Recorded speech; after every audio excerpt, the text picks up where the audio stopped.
Greetings, ladies and gentlemen. My name is Daniel Philpott, Director of the Center for Civil and Human Rights here at Notre Dame, currently on leave. I am delighted to welcome His Beatitude, Fouad Twal, the Latin Patriarch of Jerusalem, to Notre Dame. His Beatitude's visit could not be more timely.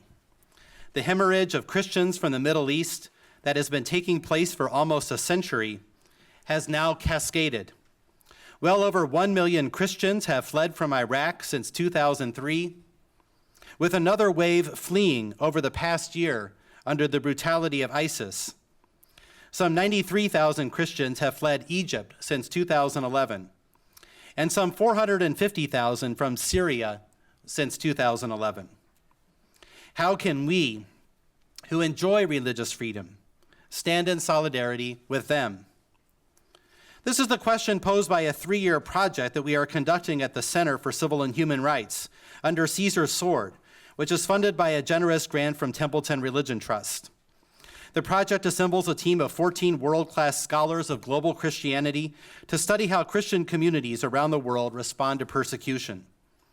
This coming December 10th through 12th, a major international conference will be held in Rome to share the findings of these scholars, as well as to hear from leaders of diverse Christian churches around the world and from courageous Christians who have responded to persecution on the ground. All of this will take place in commemoration of the 50th anniversary of Dignitatis Humanae, the Catholic Church's landmark declaration on religious liberty issued at the close of the Second Vatican Council. We are also grateful and delighted that today's event is part of the 2015-16 Notre Dame Forum on Faith, Freedom, in the Modern World, 50 years after Vatican II, which is commemorating the 50th anniversary of pivotal documents of the Second Vatican Council, such as Dignitatis Humanae. Before I continue, I also wanted to convey Patriarch Twal's request that everybody turn off their cell phone for the talk. Thank you. We are similarly honored to have Notre Dame's 17th president, Father John Jenkins, introduce his Beatitude. Father Jenkins, of course, needs little introduction here. In numerous ways, Father John's leadership intersects with Patriarch Twal's address. Father John, your emphasis upon expanding Notre Dame's international presence, including our commitment to justice around the world,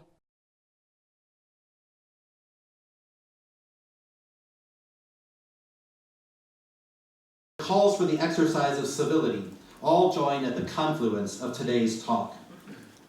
I am pleased then to introduce President John Jenkins.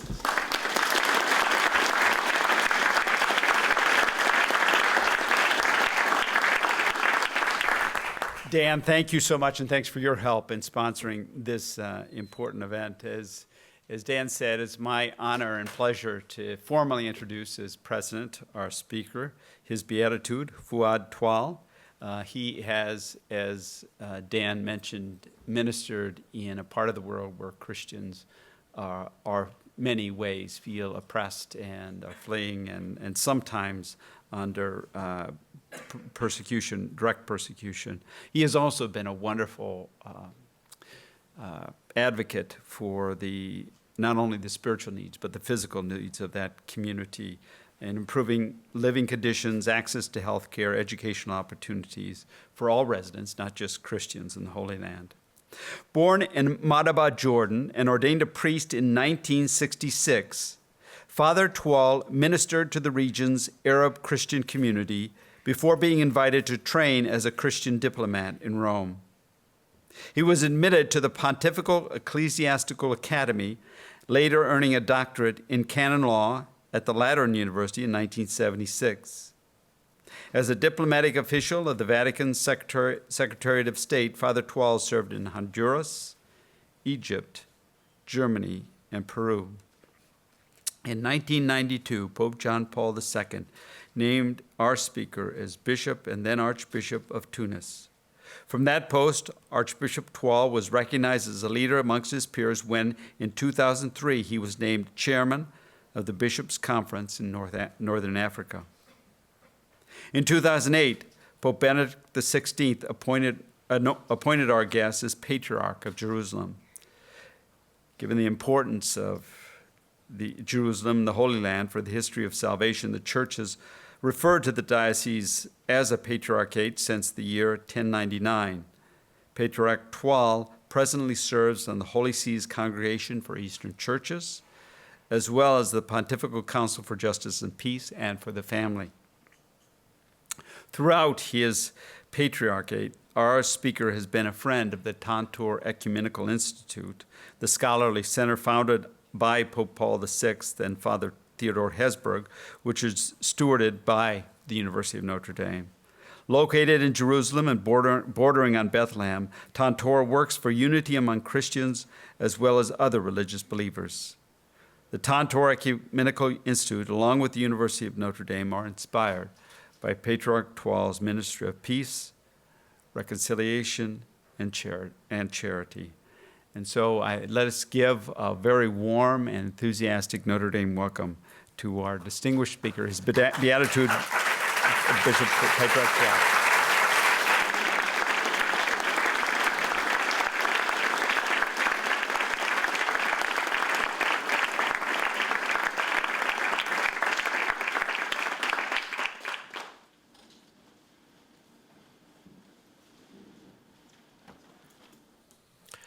Good evening to everybody. Dear friends, thank you for the opportunity to share with you some thoughts about the life and future for a Christian in the Holy Land. Generally, people like to hear a fair and balanced presentation, especially on a contentious subject. I'm not sure that's possible when we speak about the Holy Land and about the situation.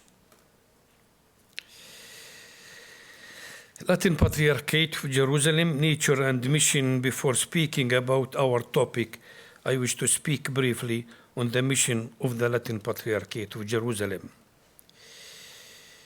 We have our own seminary, packed of young people.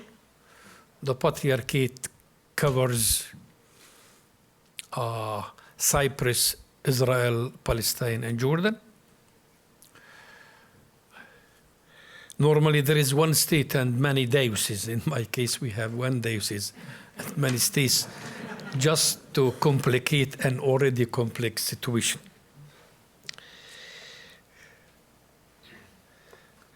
We are very few.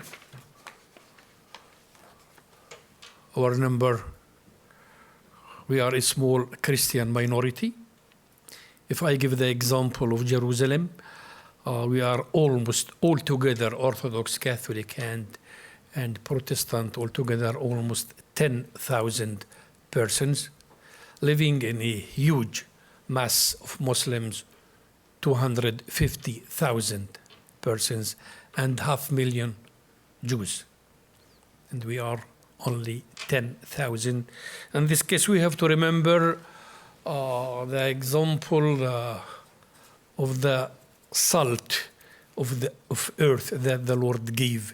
Salt has the vocation to give test for the society. I hope that we Christians, despite our very reduced number, we can give test to this society living in conflict and hatred.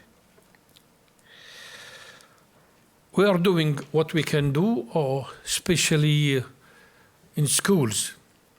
The Catholic Church, altogether, we have more than 118 schools with 75,000 students.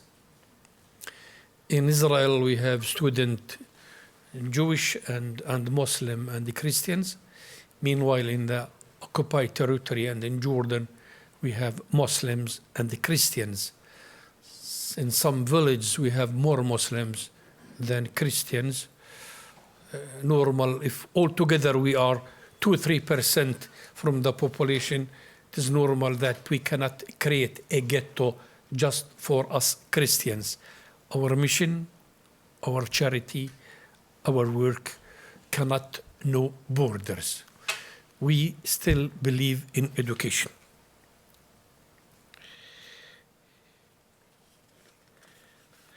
Current political situation, one of Israel's leading intellectual, Amos Oz, quoted in the Haaretz newspaper in March 2015. He said, "I am very anxious about the future. I am afraid of the government's policy, and I am ashamed of it. I am afraid of the fanaticism and the violence that are spreading here, and I am ashamed of that too. But I feel good being an Israeli.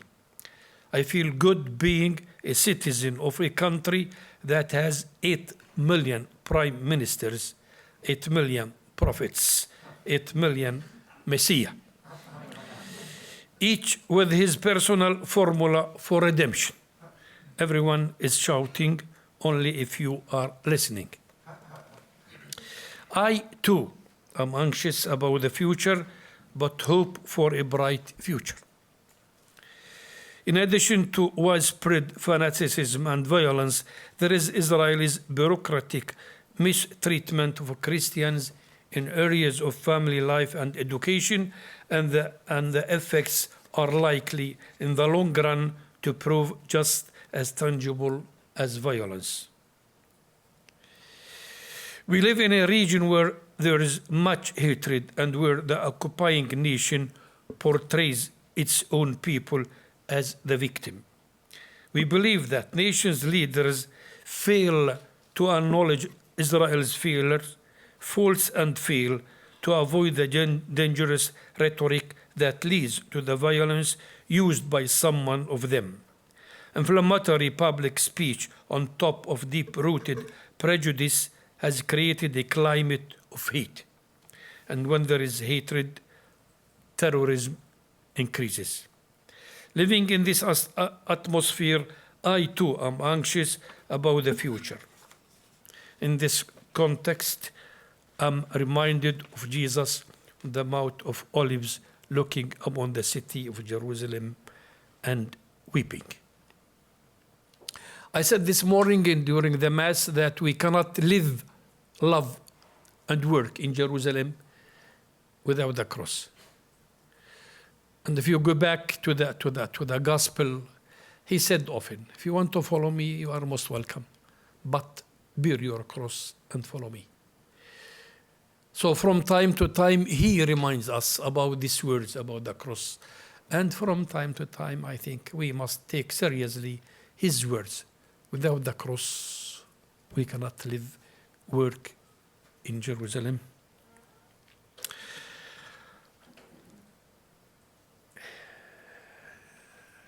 In Jerusalem, he prayed, he worked, he walked, and he wept. And on his paths, we pastors of the Holy Land, we have to work, we have to wait, we have to evangelize, we have to welcome, and from time to time we have to weep. I don't know whether his tears on that time gave some result. I don't know. But this is our situation. That's why I call our Church of Jerusalem a Church of Calvary. Church of Calvary, because the Calvary is ours, is there. Calvary because of the occupation, Calvary because of the checkpoint, Calvary of our number, Calvary for the immigration, Calvary, Calvary, Calvary. And it doesn't seem that the end will come soon. But I said, we are a Church of Calvary, but in the same time we are Church of Resurrection.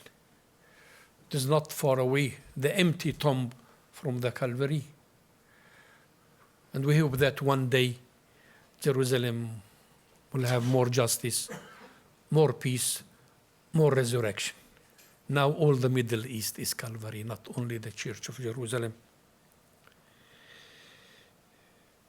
In Jerusalem, we are watching closely the events unfolding in the Arab world, aware that all will be affected positively or negatively. We are also aware that what's happening around us is also reflected in places like Nigeria, South Asia, and other parts of the world.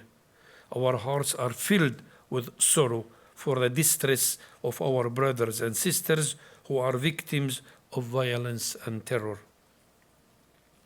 An aspect that makes the Holy Land unique is that it is the cradle of Christianity, a place where we expect Christian love and hope to have a more immediate and lasting impact.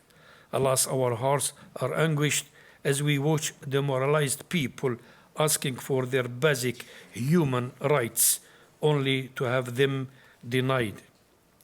In Palestine, one thing is clear: the cycle of degradation and violence must be broken, and a new modus operandi needs to be employed.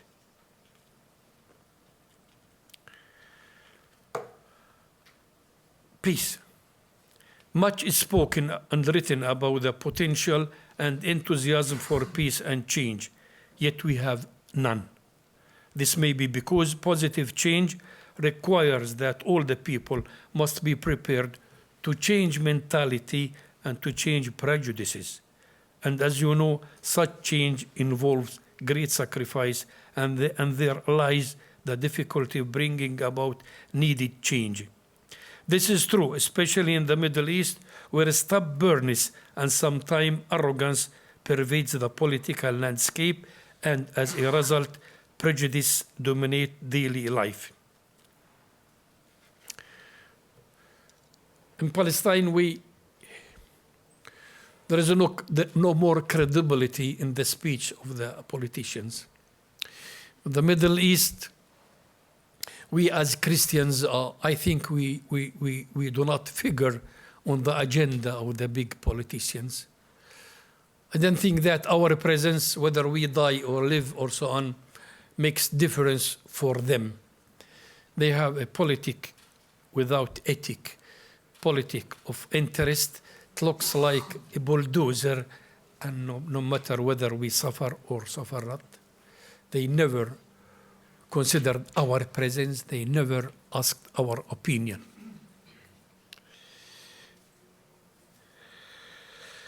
While no one can predict the future, we hope for peace and security despite everything. The future is not something we inherit, therefore it is our obligation and responsibility to shape it. Clearly, very few leaders have the passion or the courage to take bold and just measures to shape the future. I pray that genuine leaders, local and global, will emerge and come to our aid, whatever the political cost to them. The rights that the people of the Middle East ardently seek are the very same rights that democracies around the world enjoy. These are very rights that the patriarchs of the Church of Jerusalem have upheld and promoted for years. But it is not easy to achieve them. It is hard and constant work, which has to be done without rest and without giving up. Violence must cease. The religious leaders in the Holy Land stand firmly against all who commit violence, whether by governments, groups, or private individuals. Similarly, a strong stand must be taken against the suppliers of arms, for they are major players in violence and war. Despite the condemnation by many, including our Holy Father Francis, the weapons trade continues undiminished in our region. We must oppose those who would enter into the fray for the sake of self-interest and those who disregard basic human rights and the common good. This is very much in the interest of all of us.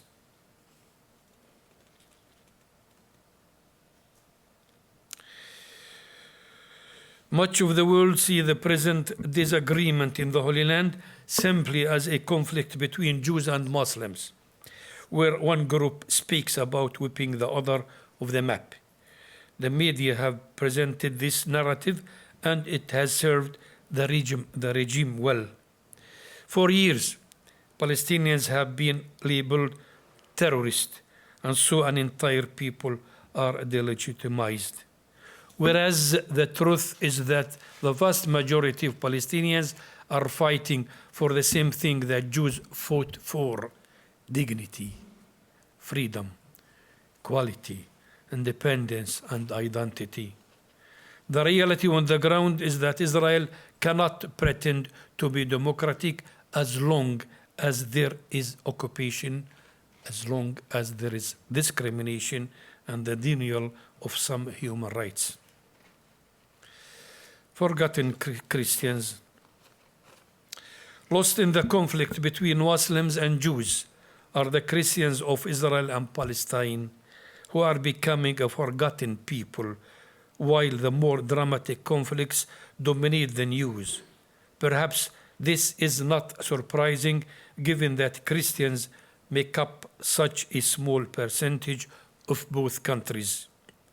Even if the media and the international attention are focused in the dramatic events of ISIS and the problem of refugees in Europe, the grossest facts on the ground cannot be overlooked. Occupation again, and dispossession of property, and oppression and violence and injustice. Palestinian Christians expect a stronger church commitment, both in educating world leadership in the Middle East, as well as providing a quality education, encouraging the people to remain in their country, and so keeping hope alive for a better future. We have a drama, we pastors, religious leaders, when we think about the immigration of our good people, and normally they are the young people, normally they are people with culture. Yes, we preach all the time asking them to stay in the Holy Land. The Holy Land is worthy for some sacrifices. Stay. But I think when they think about the future of their kids, of their sons and family, and we have a very dark past and very dark present, and there is no future, I do understand when they leave. It is a drama for us, but it is so. Why no peace in the Holy Land? In June of this year, Israeli Defense Minister Moshe Ya'alon, speaking to Israeli journalists, declared that there would be no permanent status peace agreement between the Palestinians and the next generation. This is an amazing statement for one of the most senior Israeli decision makers. Was this merely a prediction or a statement of policy? We have a leadership which knows that nothing will happen when they simply do nothing. There is no good political will. There is a strong will how to run the conflict and not to solve the conflict. If there is occupation since 66 years, they did nothing. Israel declared that Jerusalem is their eternal capital, United Jerusalem, when the international law says this is an occupied territory. Israel each year celebrates the unity of Jerusalem. They invite us, they invite all the ambassadors in Israel, and no one goes for this celebration. All the ambassadors still in Tel Aviv. No one is in Jerusalem because Jerusalem is still occupied territory. And they declare, but that doesn't change the situation. A government that does nothing to resolve the conflict does not deserve to govern. The fundamental problem is occupation. Israel uses all kinds of pretexts to confiscate Palestinian land, create or expand illegal settlements on Palestinian territories. And even the wall, it is a shame, the wall. If you want to protect yourself, you are absolutely right to build a wall on your garden, not on the garden of the neighbors. No. It is easy, huh? And I think that there's a wall security. Now there is a wall long about 500 miles, high about 5, 6, 8 meters. Within the wall, we have 1.5 million Arabs in Israel and with Israeli passport within the wall. Outside the wall, we have other 1.5 million and 1.5 million in Gaza. I cannot believe that Israel succeeded to put a wall. It is zigzag.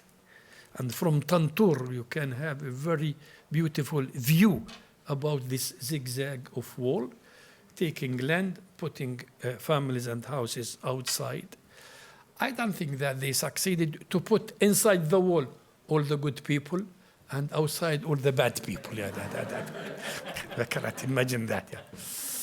Besides the last 3 years, all the violent action events, really that was violence and death and killing, took place inside the wall, not outside the wall.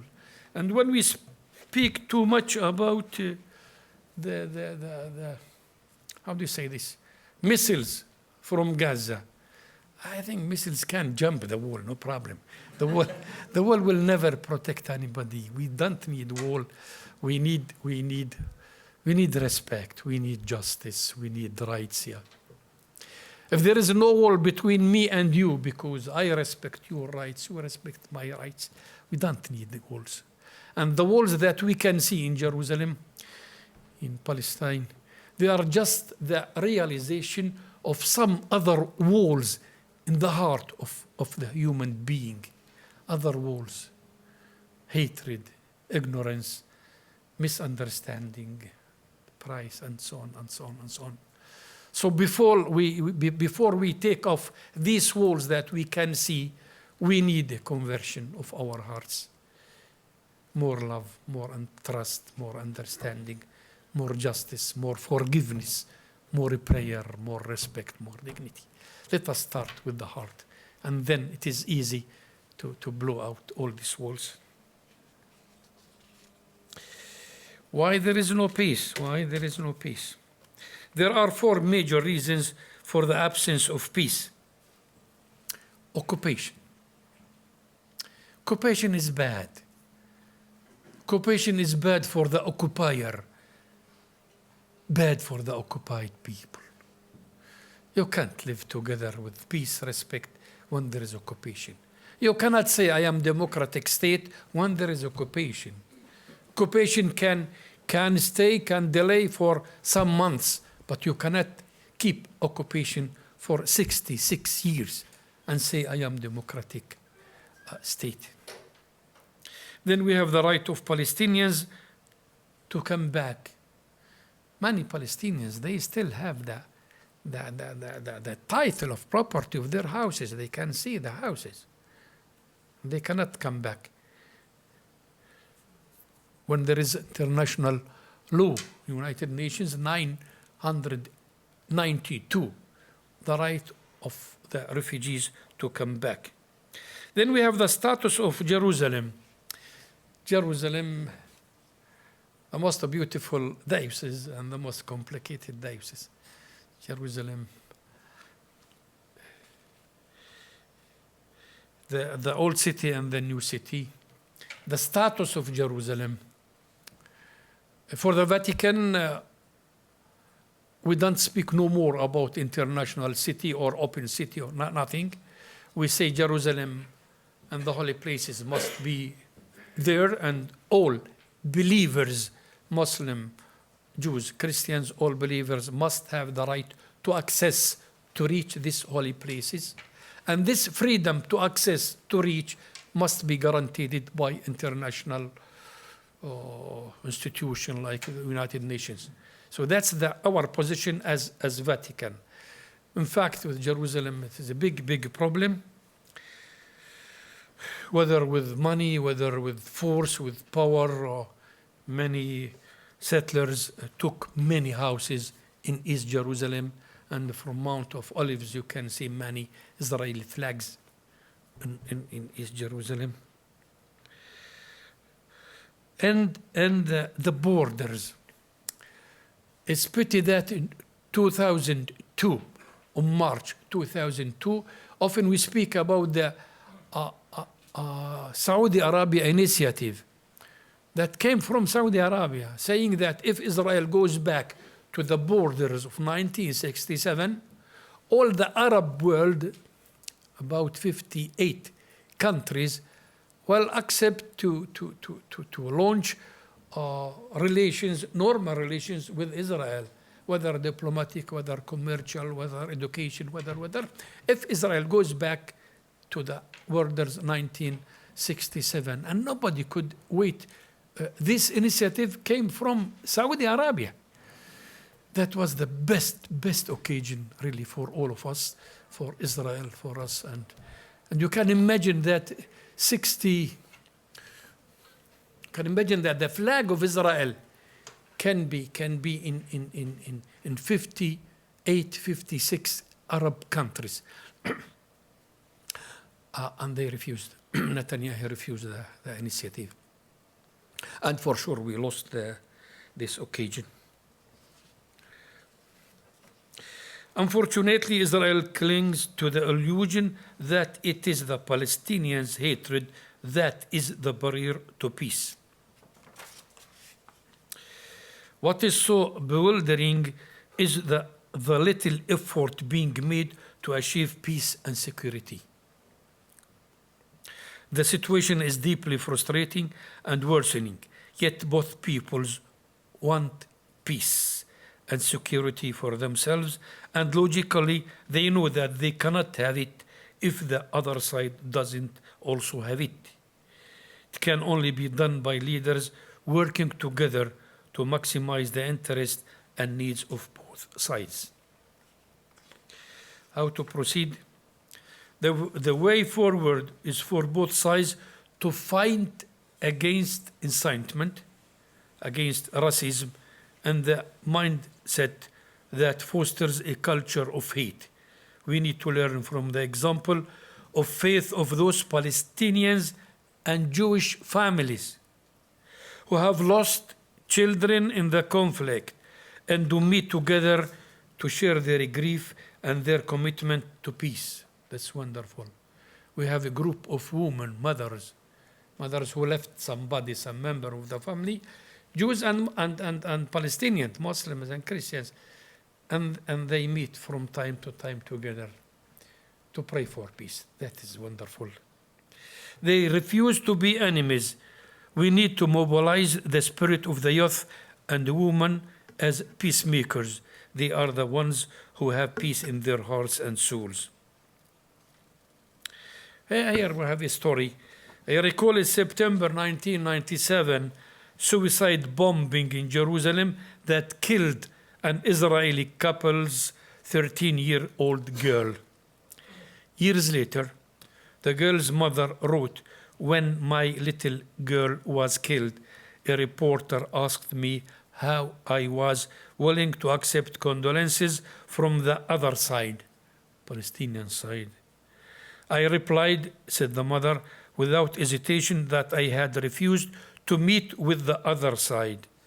When representative of the government came to offer, government of Israel, came to offer their condolences, I took my leave and would not sit with them. For me, the other side, the enemy, is not the Palestinian people.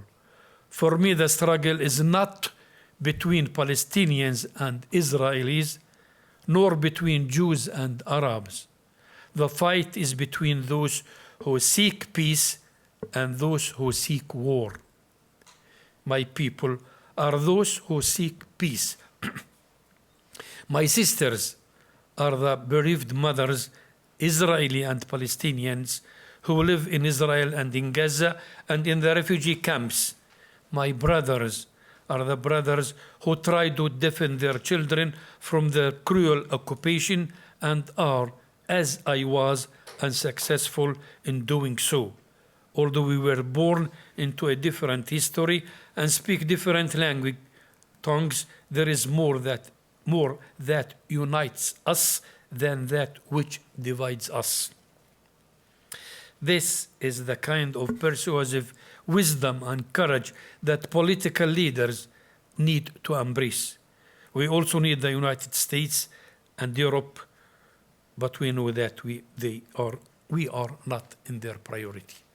I think the states can play another role, stronger role.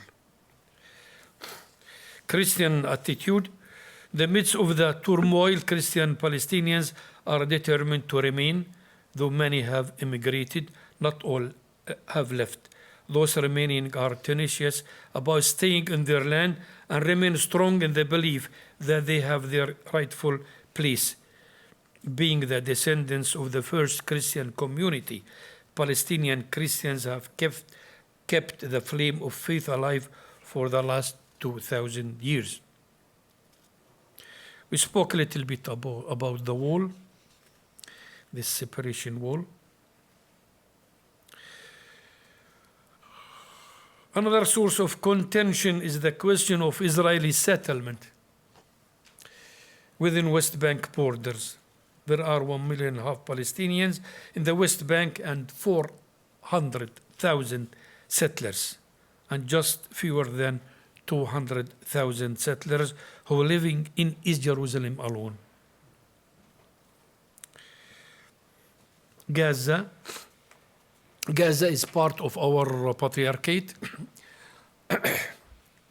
After the last 2014, last year, Gaza war, many were killed, some thousand were killed from the Palestinians, about 67 were killed from Israel. All the city was ruined, and so on, and so on, and so on. And I heard that they prepared $5 billion to rebuild the city. The dollars never arrived till now because there is no peace. And I asked, okay, they can bring $5 billion to rebuild the city. It is possible.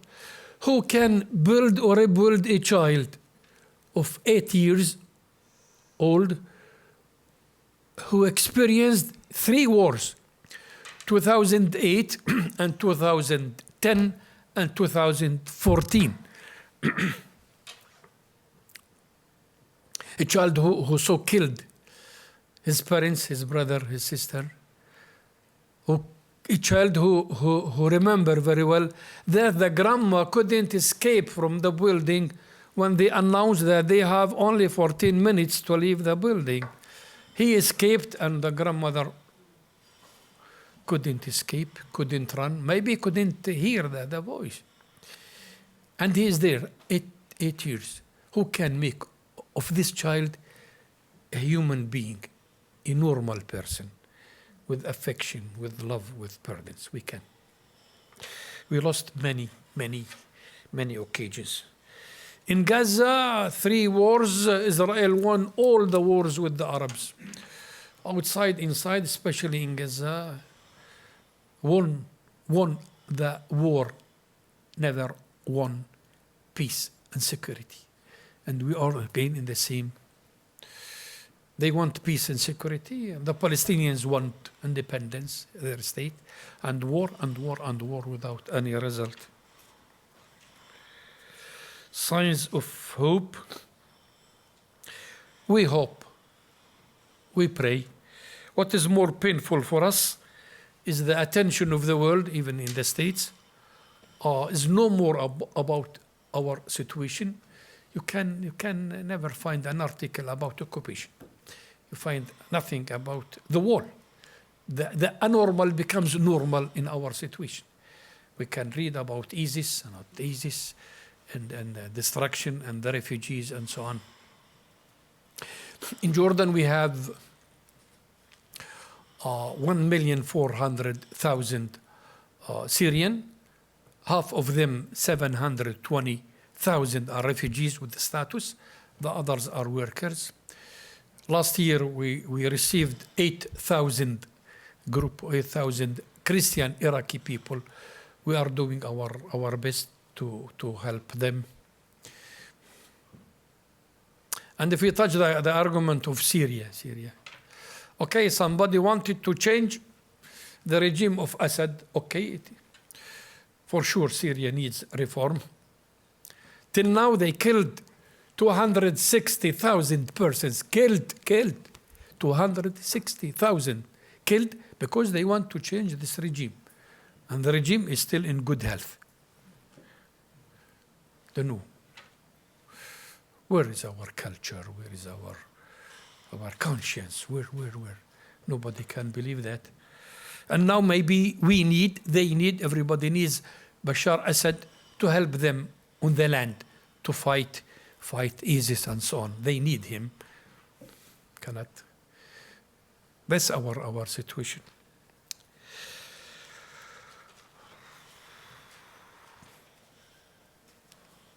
I end with a note of hope. On September 9th, I had the opportunity to participate in a meeting in Paris where representatives of about 60 nations and 11 international organizations gathered to discuss how best to assist the victims of ethnic and religious violence in the Middle East. And I think you will have a meeting in Rome for the same subject. Participants adopted an action plan that included supporting affected population and facilitating a durable solution for refugees and internally displaced persons. And there we had groups for political aspect, group for humanitarian aspect, and the group, I think, for the refugees, no problem. One of our greatest needs, that's our conclusion, in the Middle East is education. And we are here, institution of education. As Nelson Mandela said one day, education is the most powerful weapon you can use to change the world. When you educate people, they are transformed. Education may not make for an immediate and captivating revolution, but it lays the groundwork for powerful and lasting change. An educated population is the only way of achieving justice and peace. While I am with you at this great institution of higher learning, I ask you for your collaboration with our American University of Madaba, Jordan. Already, your university has shown its willingness to work with us in developing it. Our university team is very grateful for this expression of solidarity. It gives us all hope. I know, there are structures being established to place Notre Dame University centrally in the international development of our university. I know our team will be discussing the possibility of staff development, perhaps even some exchange of staff. Also, we will wish to encourage the continuing global vision of Catholic education. Some of the students of this campus should be able to have first-hand witness of the Middle East, recognizing that they are not at risk in a safe environment as Madaba. There they can walk the Holy Land where Jesus walked, taught, and lived in the countryside that still looks as it did in his time. 2 weeks ago, I presided over the first graduation over our university, 87 graduates, 21 majors, 6 faculties. Jordanian banks and institutions asked us to send our graduates to them because of high degrees. Conclusion, my sincere thanks to the current and past president of Notre Dame, and the others who are leading this work. It is a practical expression of your willingness to share the remarkable gifts of the spirit and intellectual capital that have been nurtured on this campus. May your work flourish for the benefit of all society and certainly for the benefit of Christian communities of the Holy Land.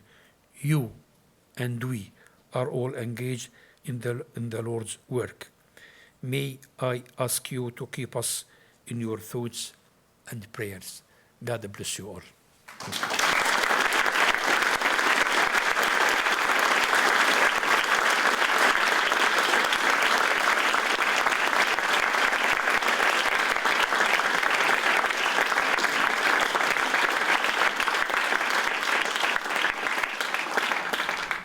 His Beatitude will be pleased to answer questions for 15 or 20 minutes before we adjourn for our reception. I'll let you field the questions.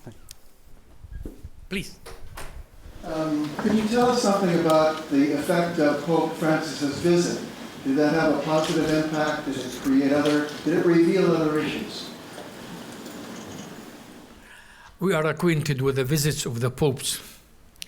1964, that was Paul VI, and he did 4 initiatives very well: Bethlehem University, Tantor, Ephrata Center, and Abraham House. Tantor is working. Then we had 2000 Vochtilla, 2009 Benedict, and last year on May we had the visit of Pope Francis. Preparing the visit, he said, I want to accomplish just a pastoral visit. A man of prayer, a man of unity, a man of dialogue.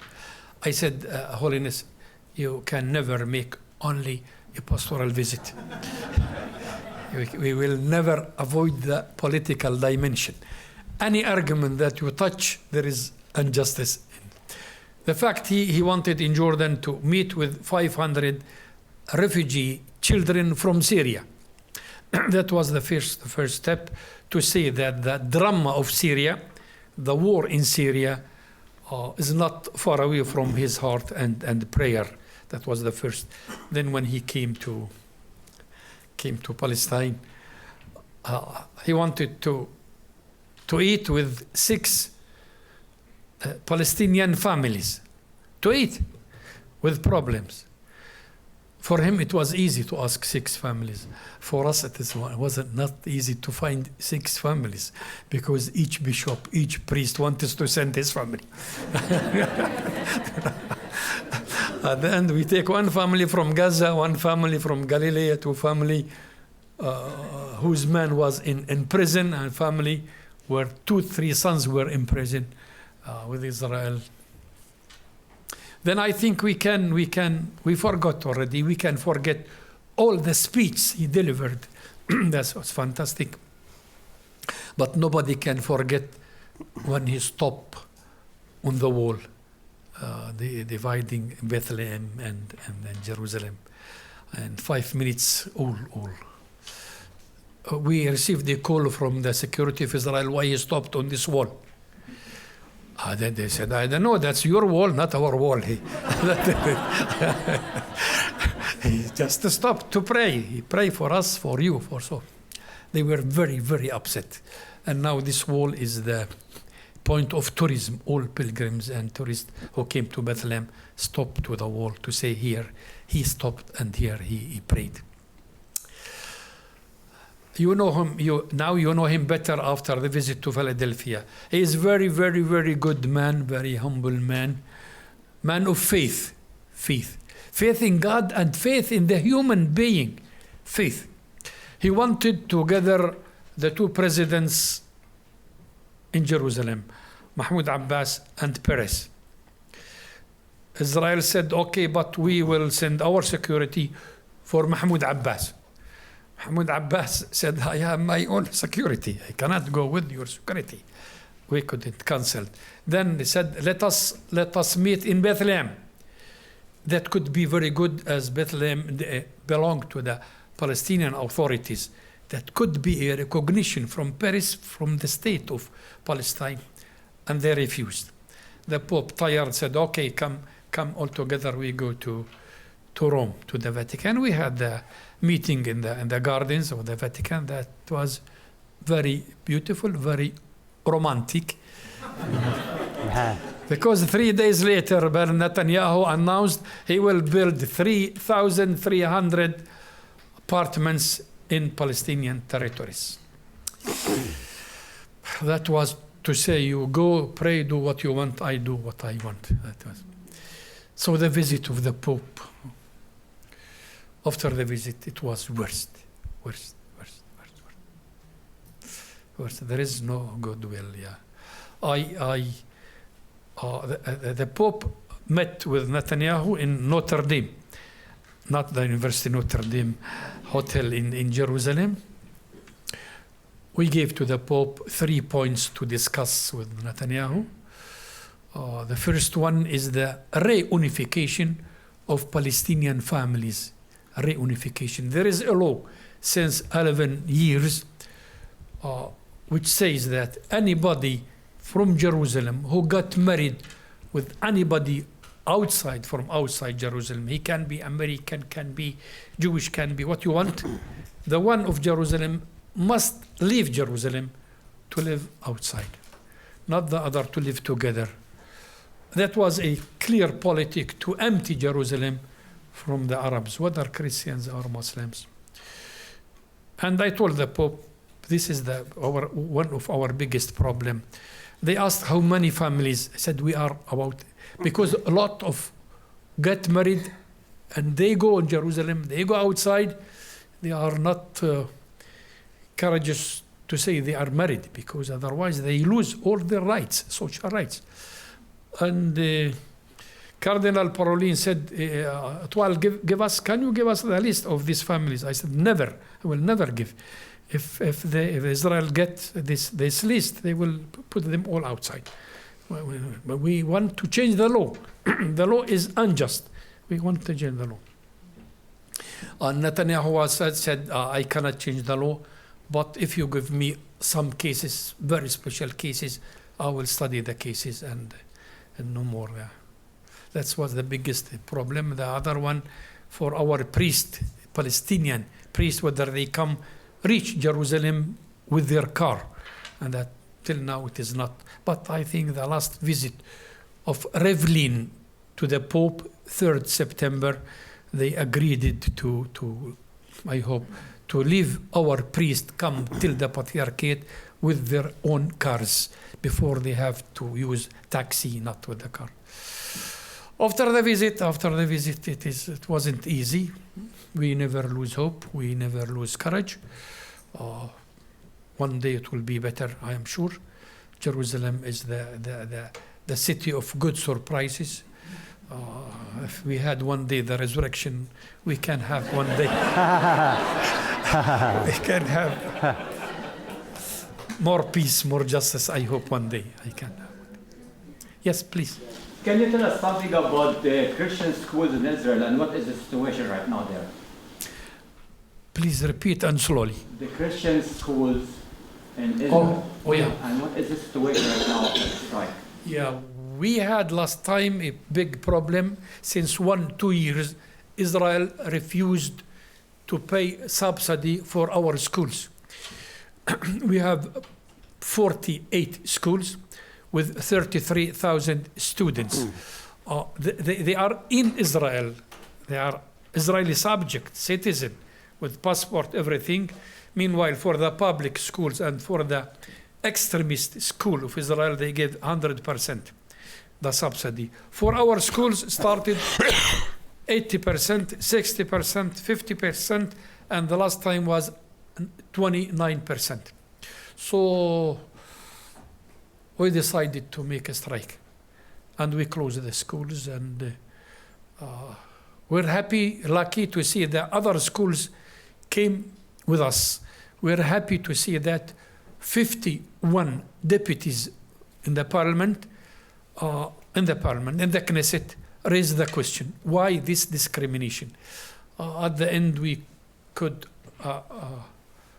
got 50 million shekel this year and other, to say there is an agreement since yesterday only. And there is no more strike. The children, students went back to the school. That was a big challenge for us. We cannot leave 33,000 young people in the street without school. Thanks God, it is finished. Yeah, we couldn't obtain all what we wanted, but we obtained something. Yeah, it is better now. Please. You spoke earlier about the sufferings of minorities in the Middle East and the issues of like poor governance in that region of the world. And with the recent Slow. Pardon me. You spoke earlier about the sufferings of minorities in the Middle East and the problems of poor governance in that area of the world. With the recent collapse of Syrian and Iraqi central governments, do you believe that the Kurdish autonomous zones established in the northern portions of Syria and Iraq may be providing a good model for Middle Eastern governance going forward? Well, I think that in Syria and Iraq, the damage is so big, so huge. But we hope. We think on international level that the big leaders of this world, I think they finished now with the question of Iran. And I think the second point will be the question of Syria. And there are agreements between allies to start with Syria. Yeah, it would be great if they have some logic to give back this. Outside we have 3-4 millions. Inside Syria we have 6-7 local displaced refugees, millions, and they are running. They cannot go outside, and we cannot reach them. We hope. But the question, as I said in the beginning, we have ethic, we have politics without ethic, and it is a politic of interest only. Please. Can you say something about the Kairos Palestine document and whether the Patriarchate was involved in that and what that word is to the Christians in the world? I was not involved. They published this Kairos when I reached. It is done by some Palestinian people. Really, they call for a spiritual dimension. It was nice. They never called for violence. Never. Israel was very upset because in Article 11, they called for non-investment in Israel as well as the occupation is there. And that was the biggest problem for Israel. Non-investment means no money, means no gain, no. But now it is. They are preparing a new edition for this Cairo. Yeah. Maybe they can avoid. And they ought, in this Cairo, they ought to be clear and to condemn any violence, even if it comes from Palestinian groups. These words didn't figure in the Cairo. And I think if we do another one, a new one, they must be more prudent. Yeah. But it calls for forgiveness, it wasn't so bad. Really wasn't so bad. That was the Cairo. Please. I'm wondering, with the media and the way that it's focused on persecution against Christians and ISIS, do you think that that's helpful? Or if it's also been harmful in terms of portraying Christians only as victims or distracting from the heritage, or the way that Arab Christians belong to the Middle East? No, you are right. I don't believe that persecution against Christians, I would say persecution and violence and conflict. The Christians in the Holy Land, the Christians in Syria, the Christians in Jordan are an integral part of the population. They are not a ghetto apart to say we will persecute them. But as they are minority, as they have more culture, maybe we are more sensible about this suffering, about this injustice. But the injustice is done for all the country, all the population, and even Muslims before us, more numerous, and as well as the Christians. So we must think that if we want to save the Christian in Palestine, we must save Palestine with all the population.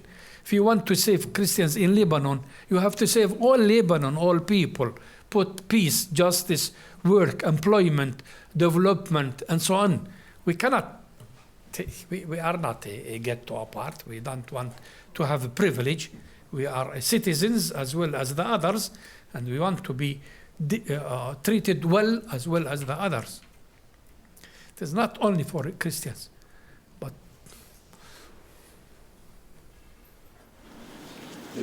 I believe that many people believe that the two-state solution is no longer viable. Do you have any thoughts on that? yeah, I believe this too. But this is the position of the international community. This is the position of the Holy See. But if we remember that in Israel we have already 1.5 million Palestinians, Arabs in Israel. So if we divide and we have settlements, we can suppose, we can hope that if they want to stay with the Palestinian Authority, they can stay. If we have 1.5 million Palestinians in Israel, we can have some Israeli people within the Palestinian Authority. But these settlers are the worst people. I don't think they would accept. That's why I am with you in one meaning.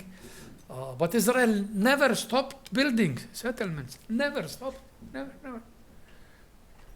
And everybody say it is an obstacle for the process of peace. Everybody say that. And they go on with this plan. Not easy. Yes, madam? Hi, can you kind of touch on attacks or responses to attacks on Christian churches, such as the Loaves and Fishes Church, and how there have been reactions to that with you guys? As churches? Yes, and the attacks on churches and kind of reactions or responses we can do to protect the church? Or, No. Yeah. no, like the Loaves and Fishes churches in Israel. In Galilee, the Loaves and Fishes Church. Yeah. In these last 3 years, we had at least 85 action of vandalism, at least, against monasteries, against cemeteries, against churches, and so on. The last one was in Tabga. We were there on I think August 27. I was there with my auxiliary bishops and President Revelin himself. He came to ask forgiveness, excuse, and he promised to help to avoid. And now they said they will pay all the damage for the Benedictine fathers. But the guys who put the fire are already free, or not in cars. I told him, Mr. President, I don't want to hear another condemnation. Often they condemned as government these acts of vandalism. I want to know who is behind this culture, who is behind this education. I want to see that you bring these people, crazy people, to the court, to justice. I want to read in the newspaper that they are arrested 6 months, 8 months, but condemn, and they are still free. That doesn't help you, that doesn't help us. And I'm sure many. I have a good example of an Israeli teacher, professor in the Hebrew University. Each time that we had an action like this, he called me to say what I can do. And once he sent money to the Latrun monastery to repair, because they wanted to burn the gate of the Latrun monastery. He sent money to repair the work. I said, teacher, thank you very, very much. It's not a question of money. I will be grateful if you teach your students another education, what you are doing. In fact, he was doing this. We have good wills. We have many people, many liberal people, many who are against this vandalism. But with this actual government of alliances, extreme rights, it is not the best government we had with Netanyahu, really. But we have many Jewish are against this vandalism.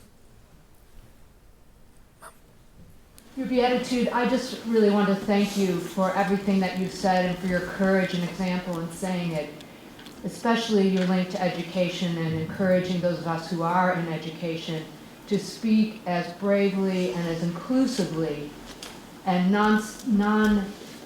a nonpartisan way about the good of all the people in the Middle East and what will truly solve the problems there.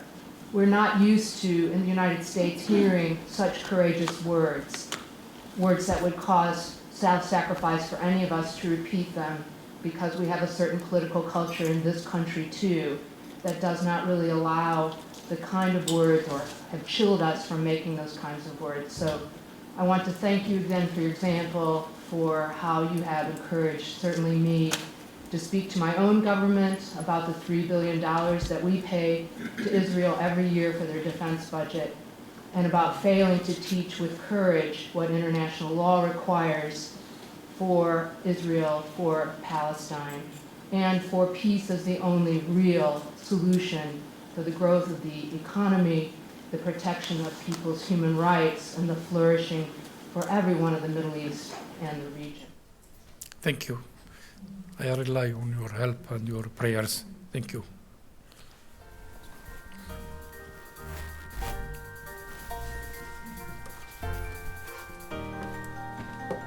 There are no more questions, and please join me one final time in thanking Patriarch Twal.